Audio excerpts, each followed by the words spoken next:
ओम शांति। 2 नवंबर 2020 की साकार मुरली। बाबा कहते, मीठे बच्चे, यह पुरुषोत्तम संगम युग है। पुरानी दुनिया बदल अब नई बन रही है। तुम्हें अब पुरुषार्थ कर उत्तम देव पद पाना है। प्रश्न: सर्विसेबल बच्चों की बुद्धि में कौन सी बात सदैव याद रहती है?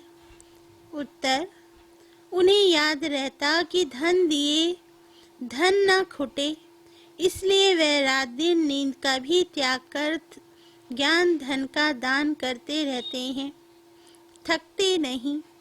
लेकिन अगर खुद में कोई अवगुण होगा तो सर्विस करने का भी उमंग नहीं आ सकता। ओम शांति।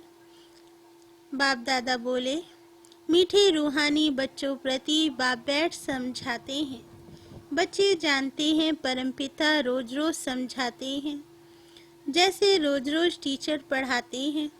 बाप सिर्फ शिक्षा देंगे, संभालते रहेंगे, क्योंकि बाप के तो घर में ही बच्चे रहते हैं, माँ बाप साथ रहते हैं। यहाँ तो ये वंडरफुल बात है, रूहानी बाप के पास तुम रहते हो। एक तो रूहानी बाप के पास मूल वतन में रहते हो, फिर कल्प में एक ही बार बाप आते हैं बच्चों को वर्षा देने व पावन बनाने, सुख व शांति देने, तो जरूर नीचे आकर रहते होंगे। इसमें ही मनुष्यों का मुजाहरा है। गायन भी है, साधारण तन में प्रवेश करते हैं। अब साधारण तन कहाँ से उड़कर तो नहीं आता, जरूर मनुष्य के तन में ही आते हैं। सो भी बताते हैं, मैं इस तन में प्रवेश करता हूँ। तुम बच्चे भी अब समझते हो, बाप हमको स्वर्ग का वर्षा देने आए हैं। जरूर हम लायक नहीं हैं, पतित बन गए हैं। सब कहते भी हैं, हे पतित पावन आओ, आकर हम पतितों को पावन बनाओ। बाप कहते हैं, मुझे कल्प कल्प पतितों को पावन करने की ड्यूटी मिली हुई है। हे बच्चों, अब इस पतित दुनिया को पावन बनाना है। पुरानी दुनिया को पतित, नई दुनिया को पावन कहेंगे। गोया पुरानी दुनिया को नया बनाने बाप आए हैं। कलयुग को तो कोई भी नई दुनिया नहीं कहेंगे। यह तो समझ की बात है ना। कलयुग है पुरानी दुनिया। बाप भी आएंगे, जरूर पुराने और नए के संगम पर। जब कहाँ भी तुम ये समझते हो तो बोलो, यह पुरुषोत्तम संगम युग है। बाप आया हुआ है। सारी दुनिया में ऐसा कोई मनुष्य नहीं जिसको यह पता हो कि यह पुरुषोत्तम संगम युग है। जरूर तुम संगम युग पर हो तब तो समझाते हो। मुख्य बात है ही संगम युग की, तो पॉइंट्स भी बहुत जरूरी हैं। जो बात कोई नहीं जानते वह समझानी पड़े। इसलिए बाबा ने कहा था, ये जरूर लिखना है कि अब पुरुषोत्तम संगम युग है। नए युग अर्थात सतयुग के चित्र भी हैं। मनुष्य कैसे समझे कि ये लक्ष्मी नारायण सतयुगी नई दुनिया के मालिक है? उनके ऊपर अक्षर जरूर चाहिए, पुरुषोत्तम संगम युग। यह जरूर लिखना है, क्योंकि यही मुख्य बात है। मनुष्य समझते हैं कलयुग में अभी बहुत वर्ष पड़े हैं, बिल्कुल ही घोर अंधियारे में हैं। तो समझाना पड़े, नई दुनिया के मालिक यह लक्ष्मी नारायण है। यह है पूरी निशानी। तुम कहते हो इस राज्य की स्थापना हो रही है। गीत भी है, नवयुग आया, अज्ञान नींद से जागो। बाबा कहते, ये तुम जानते हो। अब संगम युग है, इनको नवयुग नहीं कहेंगे। संगम को संगम युग ही कहा जाता है। यह है पुरुषोत्तम संगम युग, जबकि पुरानी दुनिया खत्म हो और नई दुनिया स्थापन होती है। मनुष्य से देवता बन रहे हैं, राजयोग सीख रहे हैं। देवताओं में भी उत्तम पद है ही इन लक्ष्मी नारायण का। यह भी है तो मनुष्य, इनमें दैवी गुण है, इसलिए देवी देवता कहा जाता है। सबसे उत्तम गुण है पवित्रता का। तब तो मनुष्य देवताओं के आगे जाकर माथा टेकते हैं। बाबा बोले, ये सब पॉइंट्स बुद्धि में धारण उनको होगी जो सर्विस करते रहते हैं। कहा जाता है धन दिए धन न खूटे। बहुत समझानी मिलती रहती है। नॉलेज तो बहुत सहज है, परंतु कोई में धारणा अच्छी होती, कोई में नहीं होती है। जिनमें अवगुण है वे तो सेंटर संभाल भी नहीं सकते हैं। तो बाप बच्चों को समझाते हैं, प्रदर्शनी में भी सीधे सीधे अक्षर देने चाहिए। पुरुषोत्तम संगम युग तो मुख्य समझाना चाहिए। इस संगम पर आदि सनातन देवी देवता धर्म की स्थापना हो रही है। जब यह धर्म था तो और कोई धर्म नहीं था। यह जो महाभारत लड़ाई है, उनकी भी ड्रामा में नूंद है। यह भी अभी निकले हैं, आगे थोड़े ही थे। 100 वर्ष के अंदर अब खलास हो जाते हैं। संगम युग को कम से कम 100 वर्ष तो चाहिए ना। सारी नई दुनिया बननी है। न्यू दिल्ली बनाने में कितना वर्ष लगा? बाबा कहते, तुम समझते हो भारत में ही नई दुनिया होती है, फिर पुरानी खलास हो जाएगी। कुछ तो रहती है ना, प्रलय तो होती नहीं। ये सब बातें बुद्धि में हैं। अभी है संगम युग। नई दुनिया में जरूर ये देवी देवता थे, फिर यही होंगे। यह है राजयोग की पढ़ाई। अगर कोई डिटेल में नहीं समझा सकते तो सिर्फ एक बात बोलो, परमपिता परमात्मा जो सबका बाप है, उनको तो सब याद करते हैं। वे हम सब बच्चों को कहते हैं तुम पतित बन पड़े हो। पुकारते भी हो कि हे पतित पावन आओ। बरोबर कलयुग में है पतित, सतयुग में पावन होते हैं। अब परमपिता परमात्मा कहते हैं, देह सहित यह सब पति संबंध छोड़ मामेकम याद करो तो पावन बन जाएंगे। यह गीता के ही अक्षर है भी गीता का युग। गीता संगम युग पर ही गाई हुई थी, जबकि विनाश हुआ था। बाप ने राजयोग सिखाया था, राजाई स्थापन हुई थी, फिर जरूर होगी। यह सब रूहानी बाप समझाते हैं ना। चलो इस तन में ना आए और कोई में भी आए, समझानी तो बाप की है ना। हम इनका तो नाम लेते नहीं हैं, हम तो सिर्फ बतलाते हैं। बाप कहते हैं मुझे याद करो तो तुम पावन बन और मेरे पास चले आएंगे। कितना सहज है, सिर्फ मुझे याद करो और 84 के चक्र का ज्ञान बुद्धि में हो। जो धारणा करेगा वह चक्रवर्ती राजा बनेगा। यह मैसेज तो सब धर्म वालों के लिए है। घर तो सबको जाना है। हम भी घर का ही रास्ता बताते हैं। पादरी आदि कोई भी हो, तुम उनको बाप का संदेश दे सकते हो। तुमको खुशी का बहुत पारा चढ़ना चाहिए। परमपिता परमात्मा कहते हैं मामी कम याद करो तो तुम्हारे विक्रम विनाश होंगे। सबको यही याद कराओ। बाप का पैगाम सुनाना ही नंबर 1 सर्विस है। गीता का युग भी अब है। बाप आए हैं इसलिए वही चित्र शुरू में रखना चाहिए। जो समझते हैं हम बाप का पैगाम दे सकते हैं तो तैयार रहना चाहिए। दिल में आना चाहिए हम भी अंधों की लाठी बने। ये पैगाम तो कोई को भी दे सकते हो। बीके का नाम सुनकर ही डरते हैं। बोलो हम सिर्फ बाप का पैगाम देते हैं। परमपिता परमात्मा कहते हैं मुझे याद करो बस।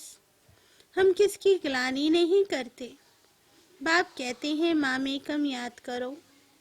मैं ऊंचते ऊंच पतित पावन हूँ। मुझे याद करने से तुम्हारे विक्रम विनाश होंगे। ये नोट करो, ये बहुत काम की चीज है। हाथ पर व बाह पर अक्षर लिखाते हैं ना, ये भी लिख दो। इतना सिर्फ बताया तो भी रहमदिल कल्याणकारी बने। अपने से प्रण करना चाहिए।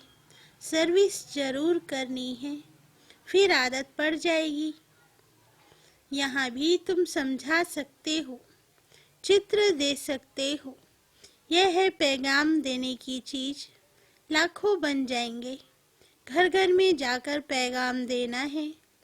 पैसा कोई देना दे, बोलो बाप तो है ही गरीब निवास। हमारा फर्ज है घर घर में पैगाम देना। ये बाप दादा इनसे ये वर्षा मिलता है। 84 जन्म यह लेंगे, इनका ये अंतिम जन्म है। हम ब्राह्मण हैं सो फिर देवता बनेंगे। ब्रह्मा भी ब्राह्मण है। प्रजापिता ब्रह्मा अकेला तो नहीं होगा ना? जरूर, ब्राह्मण वंशावली भी होगी ना। ब्रह्मा सो विष्णु देवता, ब्राह्मण है चोटी। वही देवता क्षत्रिय वैश्य शूद्र बनते हैं। कोई जरूर निकलेंगे जो तुम्हारी बातों को समझेंगे। पुरुष भी सर्विस कर सकते हैं। सवेरे उठकर मनुष्य जब दुकान खोलते हैं तो कहते हैं सुबह का साईं। तुम भी सवेरे सवेरे जाकर बाप का पैगाम सुनाओ। बोलो तुम्हारा धंधा बहुत अच्छा होगा। तुम साईं को याद करो तो 21 जन्म का वर्षा मिलेगा। अमृत वेले का टाइम अच्छा होता है। आजकल कारखानों में माताएं भी बैठ काम करती हैं। ये बैज भी बनाना बहुत सहज है। तुम बच्चों को तो रात दिन सर्विस में लग जाना चाहिए। नींद हराम कर देनी चाहिए।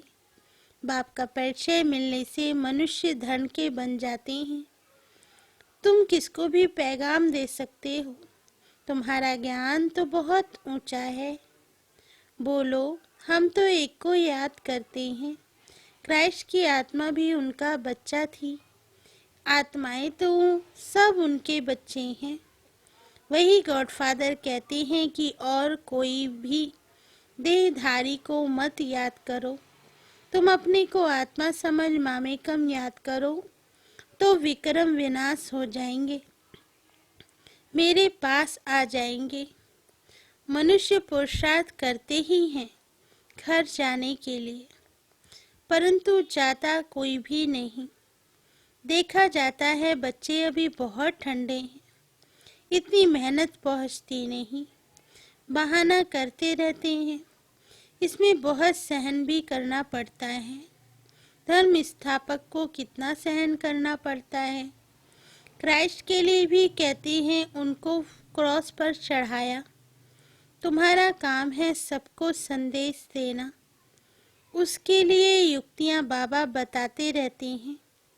कोई सर्विस नहीं करते हैं तो बाबा समझते हैं, धारणा नहीं है। बाबा राय देते हैं कैसे पैगाम दो। ट्रेन में भी तुम यह पैगाम देते रहो। तुम जानते हो हम स्वर्ग में जाते हैं, कोई शांति धाम में भी जाएंगे ना। रास्ता तो तुम ही बता सकते हो। तुम ब्राह्मणों को ही जाना चाहिए, है तो बहुत। ब्राह्मणों को कहाँ तो रखेंगे ना। ब्राह्मण देवता क्षत्रिय प्रजापिता ब्रह्मा की औलाद तो जरूर होंगे ना। आदि में है ही ब्राह्मण। तुम ब्राह्मण हो ऊंचते ऊंच। वह ब्राह्मण है कुख वंशावली। ब्राह्मण तो जरूर चाहिए ना। नहीं तो प्रजापिता ब्रह्मा के बच्चे ब्राह्मण कहाँ गए। ब्राह्मण को तुम बैठ समझाओ तो वह झट समझ जाएंगे। बोलो तुम भी ब्राह्मण हो, हम भी अपने को ब्राह्मण कहलाते हैं। अब बताओ तुम्हारा धर्म स्थापन करने वाला कौन।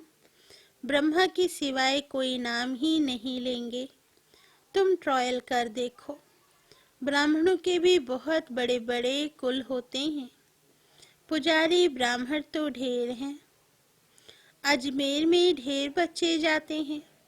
कभी कोई ने समाचार नहीं दिया कि हम ब्राह्मणों से मिले। उनसे पूछा, तुम्हारा धर्म स्थापन करने वाला कौन है? ब्राह्मण धर्म किसने स्थापन किया? तुमको मालूम है सच्चे ब्राह्मण कौन है? तुम बहुतों का कल्याण कर सकते हो। यात्राओं पर भक्त ही जाते हैं। यह चित्र तो बहुत अच्छा है लक्ष्मी नारायण का। तुमको मालूम है जगदम्बा कौन है? लक्ष्मी कौन है? ऐसे ऐसे तुम नौकरों, भिल्लियों आदि को भी समझा सकते हो। तुम्हारे बिगड़ तो कोई है नहीं जो उन्हों को सुनाए। बाबा कहते, बहुत रहमदिल बनना है। बोलो, तुम भी पावन बन पावन दुनिया में जा सकते हो। अपने को आत्मा समझो, शिव बाबा को याद करो। शौक बहुत होना चाहिए किसको भी रास्ता बताने का। जो खुद याद करते होंगे वही दूसरों को याद कराने का पुरुषार्थ करेंगे। बाप तो नहीं जाकर बात करेंगे। यह तो तुम बच्चों का काम है। गरीबों का भी कल्याण करना है। बेचारे बहुत सुखी हो जाएंगे। थोड़ा याद करने से प्रजा में भी आ जाएं, वह भी अच्छा है। यह धर्म तो बहुत सुख देने वाला है। दिन प्रतिदिन तुम्हारा आवाज जोर से निकलेगा। सबको यही पैगाम देते रहो। अपने को आत्मा समझ बाप को याद करो। बाबा कहते, तुम मीठे मीठे बच्चे पद्मा पदम भाग्यशाली हो। जबकि महिमा सुनते हो तो समझते हो, फिर भी कोई बात की फिक्रात आदि क्यों रखनी चाहिए? यह है गुप्त ज्ञान, गुप्त खुशी। तुम हो इनकॉग्निटो वॉरियर्स। तुमको अनोन वॉरियर्स कहेंगे और कोई अनोन वॉरियर्स हो नहीं सकता। तुम्हारा दिलवाड़ा मंदिर पूरा यादगार है। दिल लेने वालों का परिवार है ना। महावीर, महावीरनी और उनकी औलाद, यह पूरा पूरा तीर्थ है। काशी से भी ऊंची जगह हुई। अच्छा, मीठे मीठे सिकिल दे बच्चों प्रति माता पिता बाप दादा का याद प्यार और गुड मॉर्निंग। रूहानी बाप की रूहानी बच्चों को नमस्ते। हम रूहानी बच्चों की रूहानी माता पिता बाप दादा को याद प्यार, गुड मॉर्निंग और नमस्ते बाबा, नमस्ते। धारणा के लिए मुख्य सार। फर्स्ट पॉइंट, घर घर में जाकर बाप का पैगाम देना है। सर्विस करने का प्रण करो। सर्विस के लिए कोई भी बहाना मत दो। सेकंड पॉइंट, किसी भी बात की फिक्रात नहीं करनी है। गुप्त खुशी में रहना है। किसी भी देहधारी को याद नहीं करना है। एक बाप की याद में रहना है। वरदान, परिस्थितियों को गुड लक समझ अपने निश्चय के फाउंडेशन को मजबूत बनाने वाले अचल अडोल भव। वरदान का सार, कोई भी परिस्थिति आए तो आप हाई जंप दे दो, क्योंकि परिस्थिति आना भी गुड लक है। यह निश्चय के फाउंडेशन को मजबूत करने का साधन है।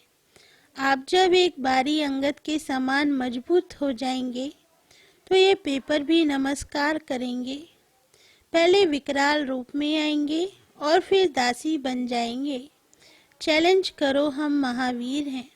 जैसे पानी के ऊपर लकीर ठहर नहीं सकती, ऐसे मुझ मास्टर सागर के ऊपर कोई परिस्थिति वार नहीं कर नहीं सकती।